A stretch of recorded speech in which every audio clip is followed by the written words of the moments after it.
welcome back to another episode of Talking Toads. Reed is here. Reed, you're sporting a new hat here for those that are watching on video. I like it.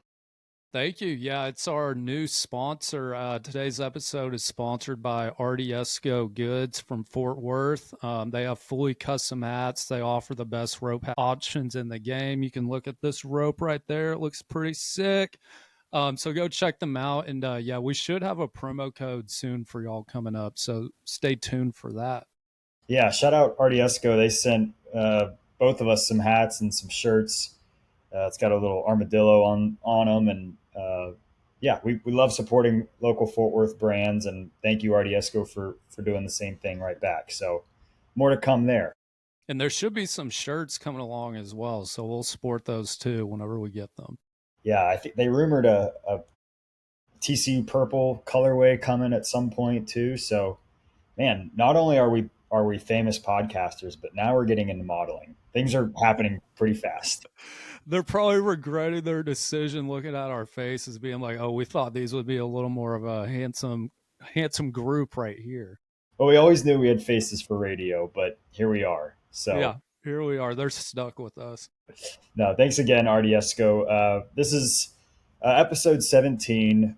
It is a Tuesday evening. We'll shoot this out either tonight or tomorrow on a Wednesday as we ramp up for the Little Apple and the Frogs head to Manhattan, Kansas, for what we've been saying almost on every episode about how scared we get of getting to Manhattan, Kansas. There's been a few flashbulb memory moments, some positive, some negative, but it's always some storyline. And I'm personally thankful that this is an afternoon game and not a night game. But yeah, now that you're kind of doing some more research, Reed, and you're thinking more on this game specifically, what's your initial thoughts here? Yeah, whenever we saw the schedule come out, this was my most worried game of the year by far, even compared to Arizona State, who was coming off a college football playoff appearance, even more so than BYU, where it's always difficult to play, and so on and so on. This game in Manhattan just gives us hell. And if you want to go back to the last time we won, that was in 2017 in Manhattan.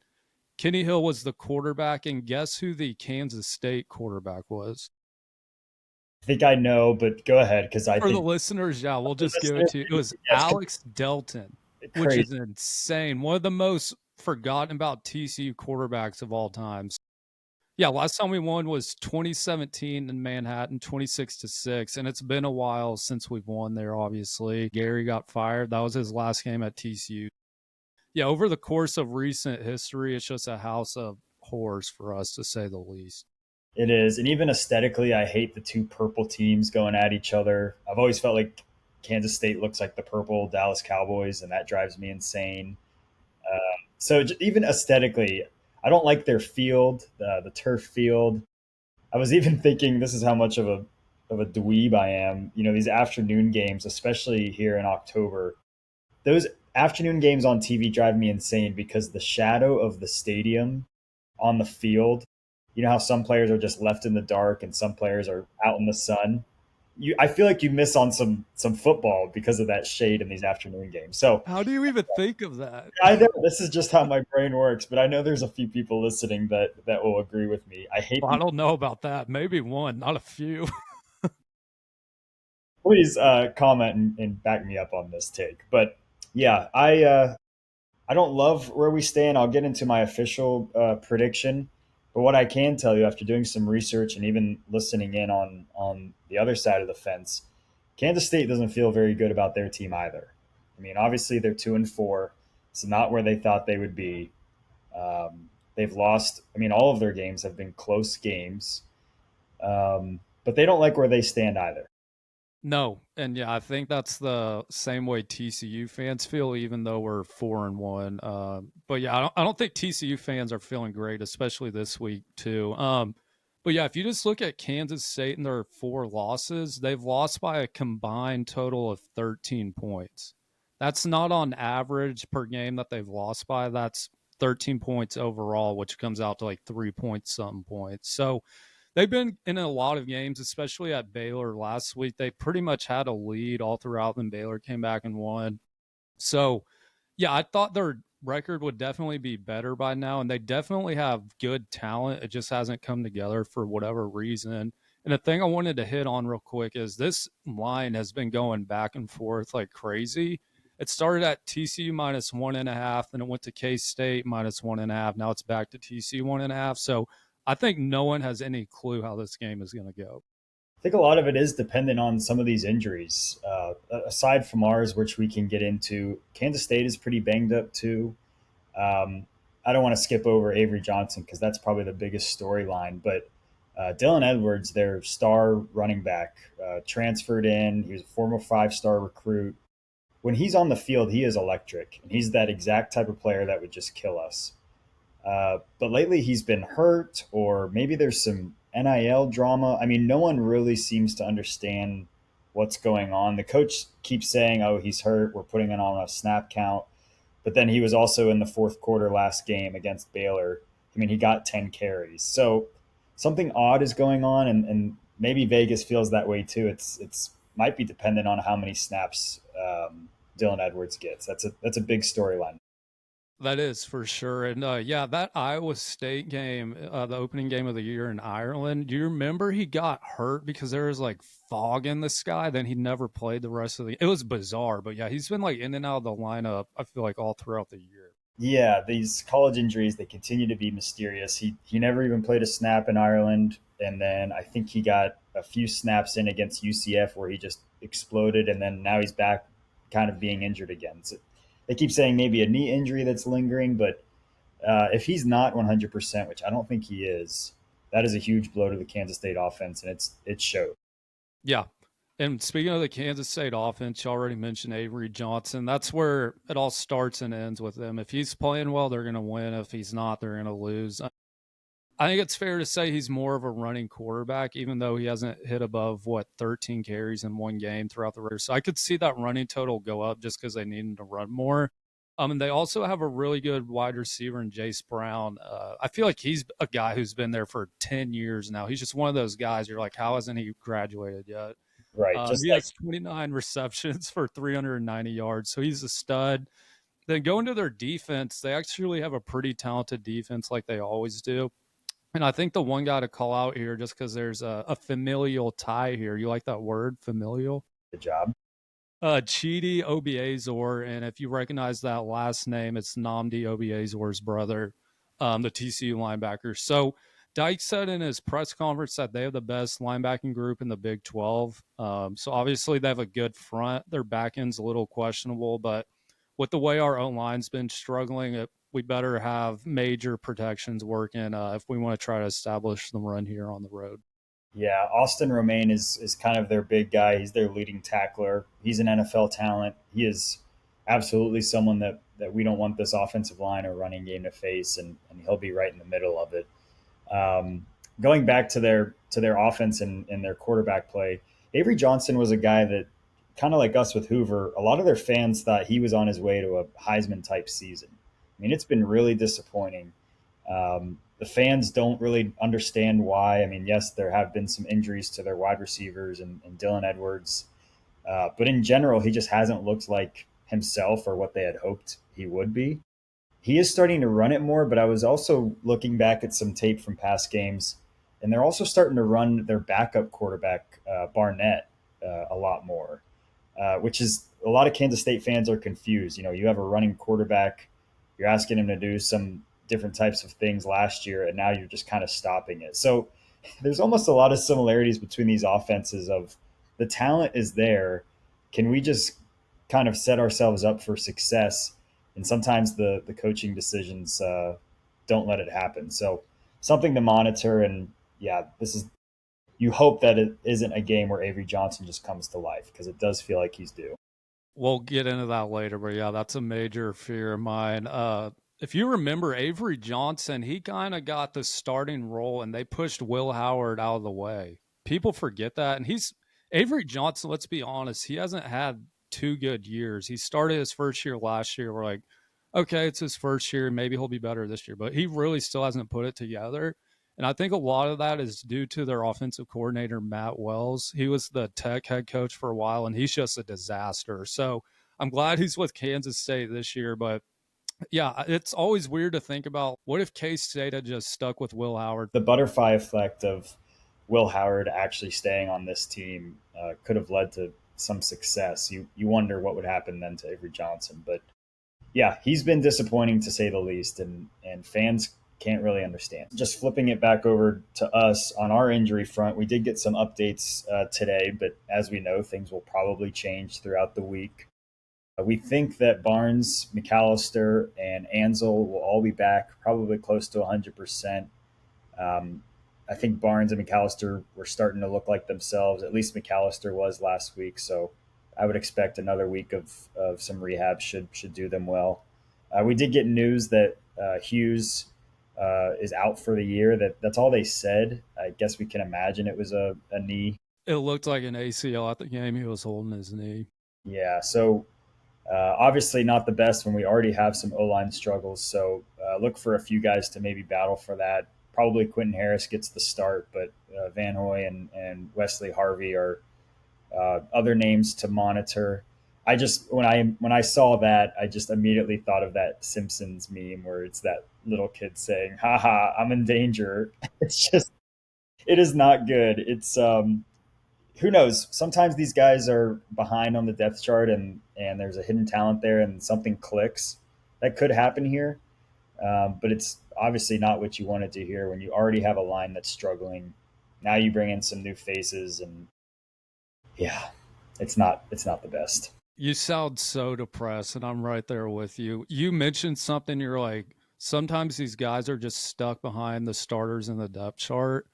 My thing is, if our starting tackles aren't really performing that great, what are their backups going to be like? Like, there's no way they will be sitting someone who's better than what we had out there. Maybe, but you look at the Cowboys' offensive line; they were missing four of their five starters this last weekend, and some would argue that three of them should those backups should now actually be starting. So you really That's don't fair. know. And we started Chandler Morris over Max Duggan in the 2022 season. That's a fair point. I'll give you that. Some things sometimes change is good. Whether they're more talented or not, I don't know. But sometimes a little bit of a change can enhance your momentum. So I'm trying to look for positives. I'll get into more.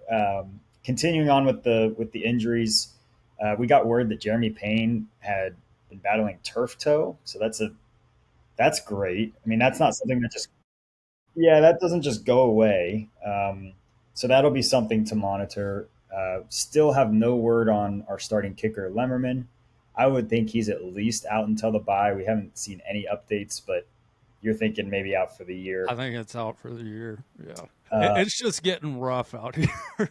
it's getting rough, but I have told myself I'm going to bring some positive light to this episode. I'm going to try to flip the script. I guess starting first off, one, you brought up how they've lost four games for a total of 13. Well, we've only lost one, and it was by three, and we should have won that game. I mean, aside from that, I know we were down early against Colorado, but I would say, most quarters throughout the season so far, we've controlled the game. So there is a positive fact there. Kansas State, granted, they probably could have won last week. They probably should have beaten some of the teams that they did lose to, or they were close games, but they lost them, and we didn't. So there is something there. I think both teams have a lot of talent. I think we have the better quarterback, and I think you can never discount that in a game where it's going to be close. The Big 12, it's going to be close games. You can never discount the fact that we still might have arguably the best quarterback in the Big 12. I think that's still out for debate, but you can't ever count that out. I think so too. And the one encouraging thing that there is to our team, we definitely haven't played our best game yet. We haven't put a full 60 minutes together. I guess you could say with North Carolina, we played a full 60 minutes, but that's playing like a high school team. But against like SMU, Arizona State, Colorado, we've probably played our B minus, B plus game. So there's a lot to work with still, and there's definitely a lot of talent on this team. There's definitely positives to look forward to. And I would invite you all to go listen to some Kansas State podcasts or read some articles that some of their beat writers are saying. I mean, they are in the dumps, and They're that wanting to fire Kleiman. I'm like, that's a great coach. You don't want to do that. yeah, and they're turning their heads on Avery Johnson already. I mean, this is a team that thought they had a chance at Arlington, and now that that dream is gone, this is either a game where they can strap up and say, you know what, we're not going to fall down. We're going to be an 8-4 team again, and make a good bowl game, or the spirit's already broken, and this could really break the back. So it's obviously going to be one of the two, but I would just invite you that to look on the other side of the fence. That there's some lost momentum there, and who knows, maybe there's some enhanced momentum on our side. It could always be worse, to say the least, which is what K State's dealing with. And did you have K State in the Big 12 championship? Because I did. I don't think I did, but they were right at the top. I know we discussed that in our episode. It was we didn't know what to do with some of these teams. Yeah. So yeah, I look like a major idiot now. I had TCU versus K State, the Battle of the Purple. One of them definitely won't be there, but hopefully we still will be. So we'll see come December. we still have a chance. Another twist that I keep thinking of is we seem to get Major Everhart a little bit more involved each game the last few weeks, and I'm calling this my Major Everhart coming out game. I think he returns a kick for a touchdown. Oh, you think he houses one? I don't know why. I don't know why. He he's a little well, he's probably way smaller than Savion, but I think they're going to start incorporating him like they did with Savion last year because what they currently have or what they're doing isn't working. With Major Everhart, you can just get him in those swing pass games, those quick little jet sweeps, whatever Bryles can draw up. So no, yeah, that's a good prediction to have, and he's definitely been more involved over the past few games. He's only been getting a couple touches every now and then, so hopefully that increases. But yeah, he's a guy who can take over on one play. And it might not be a kickoff return, but there's going to be a spark. I mean, he's done it the last 2 weeks. He's created an offensive spark just out of nowhere. And yeah, he's not going to be uh, wide receiver one, two, or three, but that's my prediction. He's going to have a spark play that either changes the momentum of the game or upends a nice drive. So look out for that. So he's your breakout player of the game, is what it seems like. Are there a couple of points that you want to see the offense have or the defense have for this game, or any other players you want to see break out a little bit? I need to see Devin Deal start to make some Yeah. noise. I know we've brought that up in a few episodes now. Um, he was a guy that we thought could be, Big 12 Defensive Player of the Year type. He had that sort of hype around him going into this year. So I need him to have a little bit of a statement game. And on the offensive side, it's Josh Hoover, man. He's got to show me in these games that he can do it. Because at that last drive against, or the last few drives against Arizona State, he didn't do the job. So one of these games is going to go down to the last drive, and it could be this weekend. I need Josh Hoover to show me he can get it done in those last few minutes. I think it's fair to say he's proven he can do that at home, but we really haven't seen it on the road yet. And then again, he's only starting his second full year. So he's due for one, and like you said, it could very well be this game. With Avery Johnson, obviously he's a running quarterback, and this is our fourth running quarterback we've seen in a row. Going back to Kevin Jennings, Sam Levitt, Caden Salter, and now Avery. I just want to see Caleb Alarm-Zor just keep having great games. He is a stud. He was my preseason defensive player of the year, and he's really playing like it so far. I think if you had to pick one, it'd be between him and Jamel Johnson so far. But those two have been great. But with Avery, you're just gonna have to have a spy on him and someone who can run and chase him down. I think KO's the guy for the job. And the offensive side, every week, just run the ball, establish the run. Please, for the love of God, get a push. That's all I ask. Just get a push, or at least show us that you're trying. I think this is a big moment for Barnes. I think he will be 100% back, and now with Payne having this injury, look for Barnes to. If Barnes can get, I don't know, how many yards would you be happy with to say, you know what, we put our best foot forward in the run game. For us, I mean, getting 100 would be great because Oh, that seems far away, but you get Barnes 100 yards in rushing, we're winning the game. it's going to be hard though because they do have a really good front seven. They do. Their line is deep. So yeah, it's not looking great on that front. Barnes will get his shot. That's for sure. All right, let's go to the jersey prediction before our game score predictions. What do you got? I'm thinking it feels like we've done the white and purple thing. It feels like we've had 5 away games. I don't know why, but so for this game, I'm going black, white, black, just to change it up. You know what? I'm going to agree with you.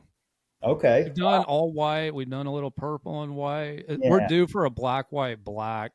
I don't remember what we wore last time in Manhattan. I feel like it might have been black, white, black, which I think is it not a was good actually. thing. Yeah. So maybe Okay, so maybe we shouldn't wear those then. So I don't know.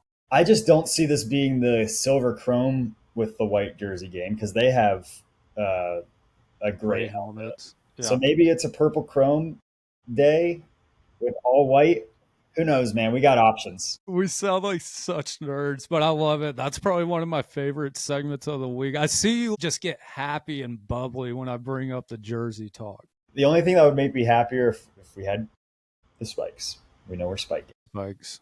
Rip. Hopefully they'll be back soon. So, okay, let's just get into the predictions. I'll Do you let want you to go talk first. about real quick just the rest of the Big 12? It's a slate, and I just kept looking at the slate of the Big 12 games, and they all seem like they're going to be pretty close. I mean, maybe you could pick one or two where you feel like Texas Tech takes care of Kansas at home. Some of these games are interesting. UCF is going to Cincinnati. UCF is kind of a sneaky good team, and we know Cincinnati just had that big win, so that's something for us to monitor. One of these games, Oklahoma State's going to upset someone. I That's don't, fair. I don't know if it's going to be Houston, but this could be kind of a weird one where they're at home and still don't really know who Houston is, but something to monitor.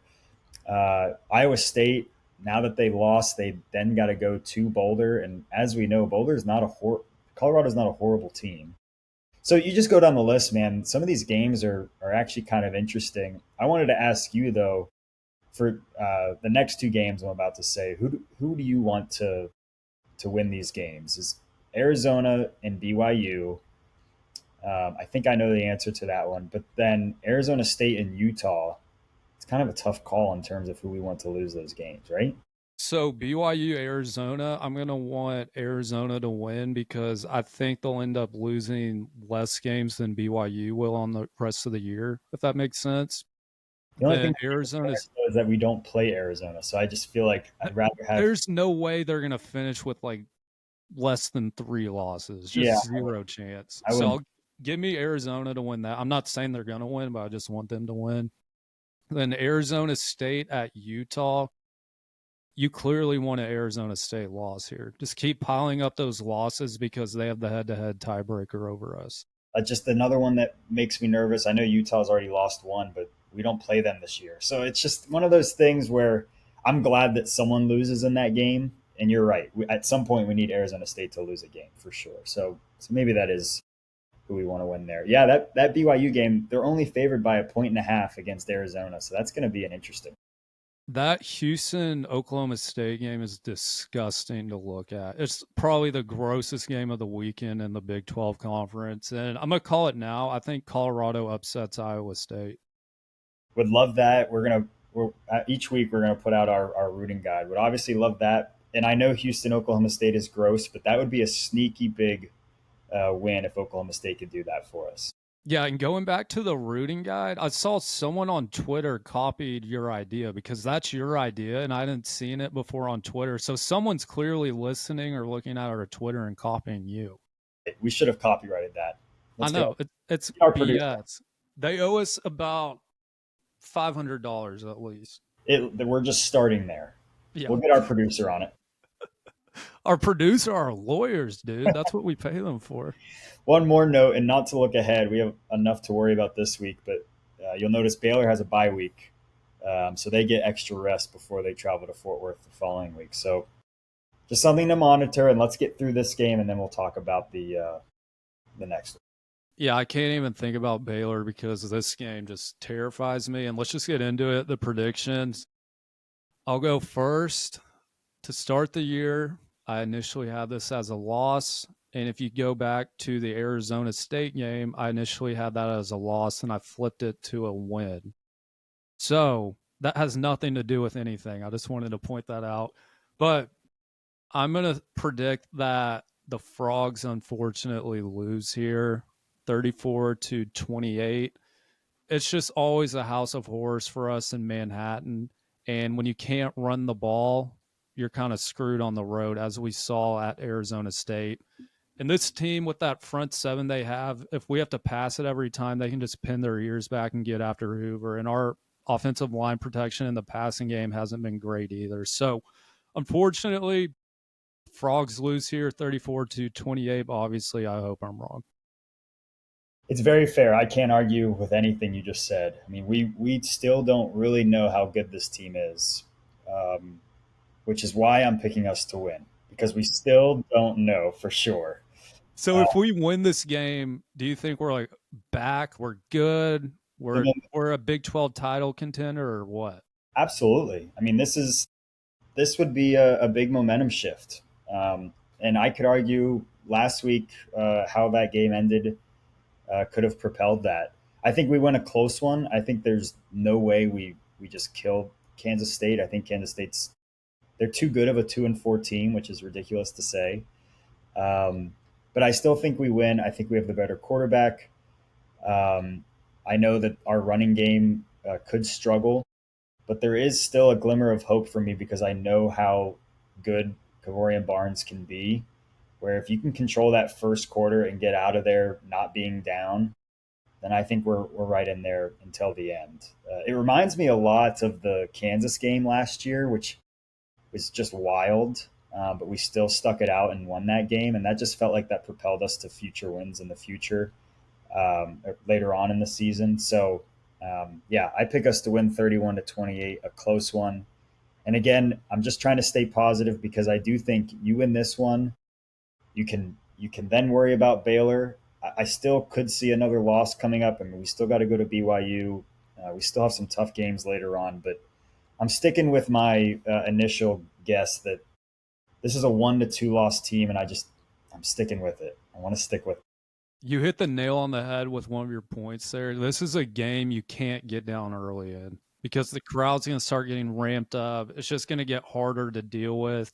So that's why you have to establish the run early on, even if it's a yard or two or 3rd and 1, whatever, QB sneak, whatever you have to do. Just calm the crowd down, get yourself in the game, maybe get a lead going into half or be tied. But this can't be a game where you allowed a 70-yard pass to start or Avery Burns went off for 50 yards or whatever. You just have to control the tempo, which TCU did better last week.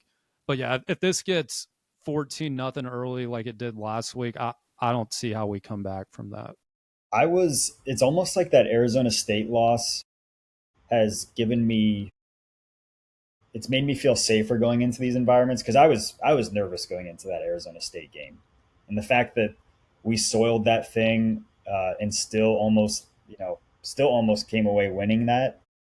I don't know. It puts this team in a different uh, light for me, and I can't really explain it. But I'm not as nervous going into Manhattan in an afternoon Saturday game now, if that makes sense. They've shown they can handle the road well. Like North Carolina was rowdy to start, then Arizona State it was chaos, and they put up 17-0 lead early on. So they've shown that they can handle it. They seem like a mature team. But to me, this is just a spot where going into the year, I just always knew I would predict this as a loss, regardless of how good Kansas State was. So hopefully I'm wrong, like I said. Hey, it's clearly going to be close. Vegas always knows, right? Also, you have us scoring 31 points. You're really confident we're going to have a field goal with our kicking issues. It's like I could see a 3-0 game to start, and then yeah, that's about it. Man, don't I'm even get giving me you started crap. on a field goal winning kick to end the game. I couldn't watch. When I was writing down my prediction score, I'm like, okay, this has to be a touchdown score for us. It can't be 31, 24, 34, etc. Because I'm like, we're going to have to go for it every time. Yeah, I don't feel great, but again, I think you got to keep reminding yourself how talented this team is, and you can always look past that. So looking ahead real quick, is there a game or two? I know we have to focus on Kansas State, but a game or two left on the calendar that scares you as much as this one? at BYU.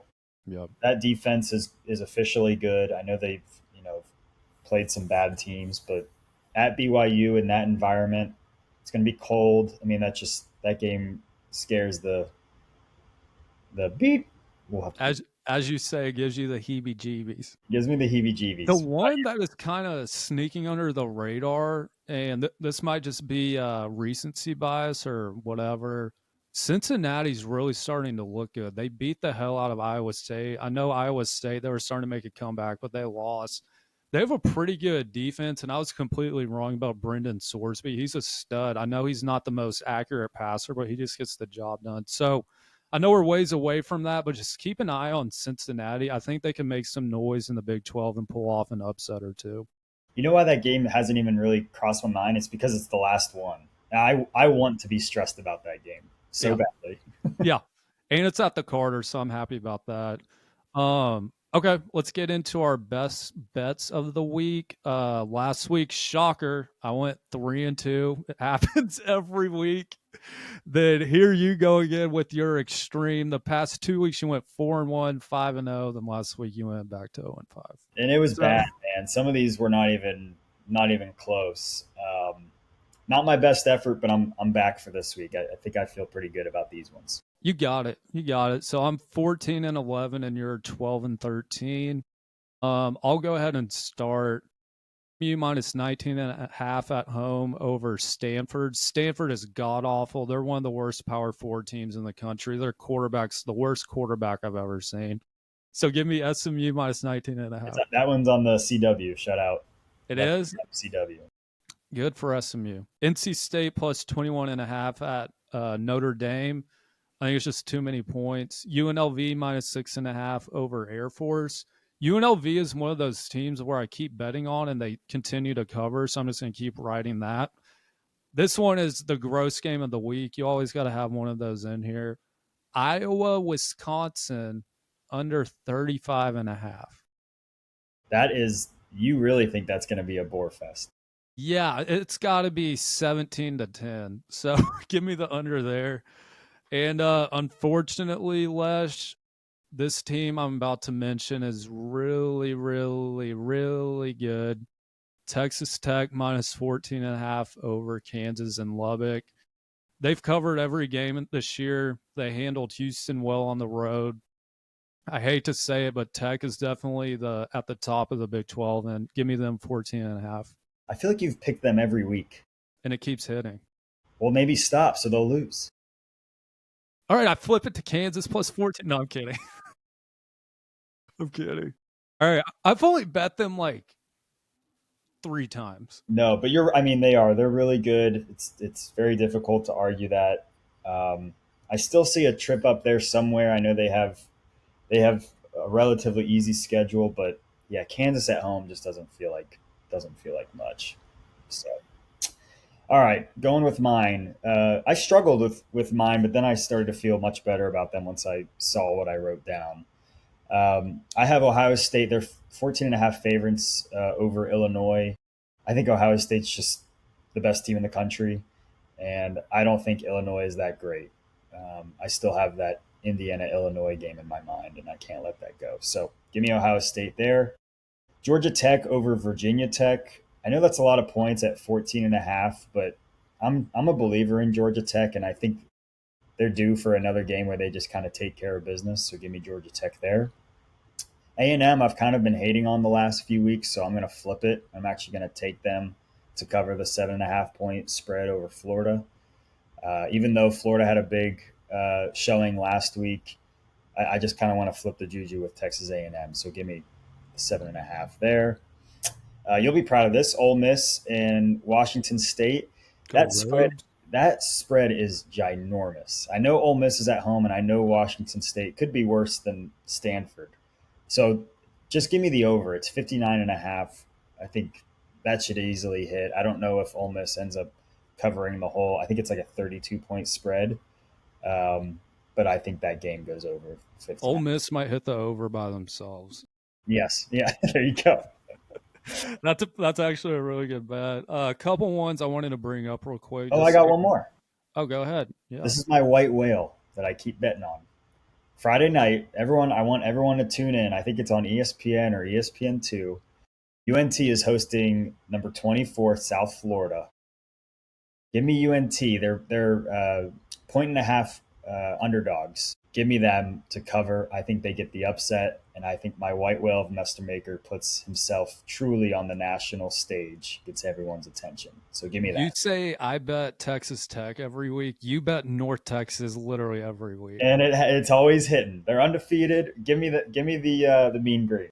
You have to keep riding the ones that keep giving you money. So I get it. Going back to K State real quick. Anything else for that? No, I think we hit it. I think we got to pay attention to see if there's any more information on Dylan Edwards, because if it just magically comes out that he is starting that first snap and he looks healthy those first few plays, you're going to see me start to crumble a little bit. But everything I'm hearing and reading says the opposite. There's something weird going on there, and I think we can take advantage of that, clearly. Um, Well, speaking of seeing someone crumble, I'll probably be going live again during the game on YouTube. That was pretty fun. So hopefully there will be no crumbling like there was for the first time I did this against Arizona State. It's kind of stupid I'm doing this again just because I did it once and we lost. So it might be like a mojo thing where if we had won, I would have felt more confident because I went live. But since I'm going live again, I'm not as confident, if that makes sense. That makes sense. I wasn't going to admit this, but I broke the what I've been wearing for all the TCU wins last weekend because I was at a wedding and we won. So I think everything's off the table. This is a team of destiny. It doesn't matter what we're wearing or what we're doing. So since you wore a tux last weekend, I'm assuming you have to be in a tux this weekend. Yeah, I think no matter what, whatever I wore to the wedding, and it was, yeah, it was it wasn't a tux, it was a suit. If I'm at a wedding or not, I'm just going to wear a suit every Saturday. Yeah, exactly. That's all I'm going to do. Sit in the corner with a suit. Exactly. Yes. So y'all be on the lookout for that. I'll probably post something on Twitter or Instagram if I do end up going live. I'm pretty sure I will. So that'll be fun. Come check it out. Come hang out. And yeah, y'all go ahead and please make sure to like, subscribe, leave a comment with your predictions, and we appreciate it. Yeah, thanks again, everyone, for listening to this episode. Thanks again to RDSCO. We love supporting your stuff. I'm going to stop by Reed's house this week and grab my hat and my shirt. And again, yeah, appreciate the support. Let's see what we got here in the Little Apple. Let's see what the Frogs can do. We'll talk to you on Sunday, hopefully after a win. And go Frogs.